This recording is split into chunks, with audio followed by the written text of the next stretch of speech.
بسم اللہ الرحمن الرحیم۔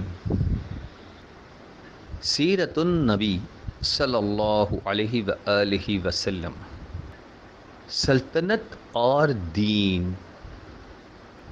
دنیا میں اس وقت دو قسم کی سلطنتیں ہیں، ایک وہ جس میں سلطنت کو مذہب سے قطعاً علیحدہ رکھا ہے اور یہ کہا گیا ہے کہ جو قیصر کا ہے وہ قیصر کو دو اور جو اللہ کا ہے وہ اللہ کو دو۔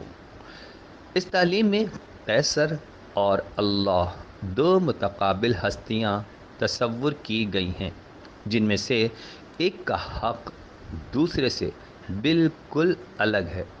اسی پر یورپ کی موجودہ سلطنتیں قائم ہوئی ہیں اور اسی کی بنا پر دین و دنیا کی دو علیحدہ حدیں بنائی گئی ہیں۔ ایک ہی اعلیٰ حاکم و آمر۔ سلطنت اور دین کا معتدل مجموعہ ہے۔ وہ ایسی سلطنت ہے جو ہمہ دین ہے، جو سر تاپا سلطنت ہے، مگر سلطنت الہی۔ اس اجمال کی تفصیل یہ ہے کہ سلطنت الہی میں قیصر کا وجود نہیں، اس میں ایک ہی اعلیٰ حاکم و آمر مانا گیا ہے۔ وہ حاکم علی الاطلاق، شہنشاہ قادر مطلق اللہ تعالی ہے، جل شانہ و تعالی اسمہ۔ بادشاہی اسی کی ہے، حکم اسی کا ہے، فرمان صرف اس کا صادر ہوتا ہے۔ دوسرے مجازی حاکموں اور آمروں کا حکم اسی وقت مانا جاتا ہے جب وہ عین حکم الہی ہو یا اس کا مبنی ہو، اور کم از کم یہ کہ اس کے مخالف نہ ہو۔ حضرت صلی اللہ علیہ وآلہ وسلم اسی دین کے سب سے آخری داعی، نبی اور پیغمبر تھے، اور وہی اس سلطنت کے سب سے پہلے امیر، حاکم اور فرما روا تھے۔ آپ صلی اللہ علیہ وآلہ وسلم کے احکام کی بجا آوری عین احکام الہی کی بجا آوری ہے۔ من یطع الرسول فقد اطاع اللہ ومن تولی فما ارسلناک علیہم حفیظا۔ جس نے رسول کی اطاعت کی اس نے اللہ کی اطاعت کی۔ سلطنت اور دین کا اتحاد۔ آپ صلی اللہ علیہ وآلہ وسلم کی وفات کے بعد یکے بعد دیگرے آپ صلی اللہ علیہ وآلہ وسلم کے جو جانشین اور خلفاء ہوئے، ان میں بھی دین و دنیا کی یہی جامعیت تھی۔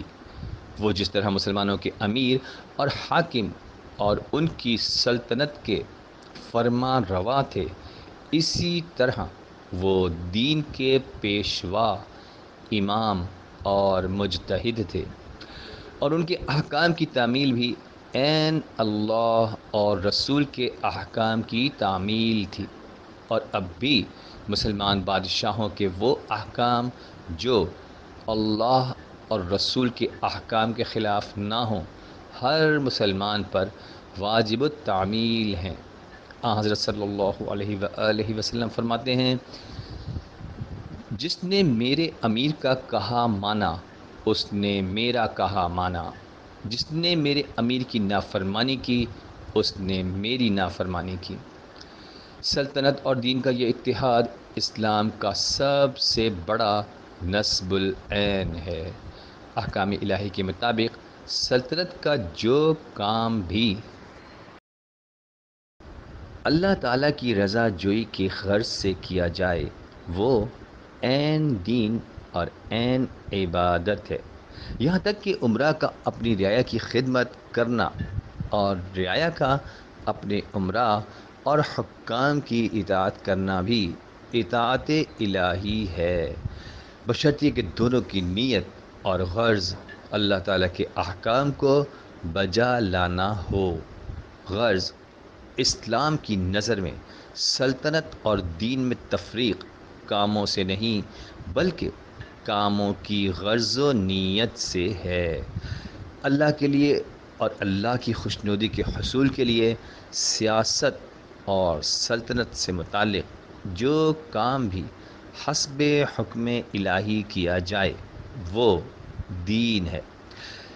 امام کی امامت، خلیفہ کی خلافت، راعی کی رعیت، والی کی ولایت، امیر کی امارت، حاکم کی حکومت، رعایا کی نگرانی، قاضی کی داد گیری، عمال کا عمل، سپاہی کا قتال، مجاہد کا جہاد، محاصل کی ادائی، عمرہ کی واجبی اطاعت، غرض سلطنت کے تمام متعلقہ شعبوں سے متعلق جو کام بھی حسب احکام الہی اللہ کے لیے کیا جائے وہ سب دین اور اطاعت اور موجب قربت ہے۔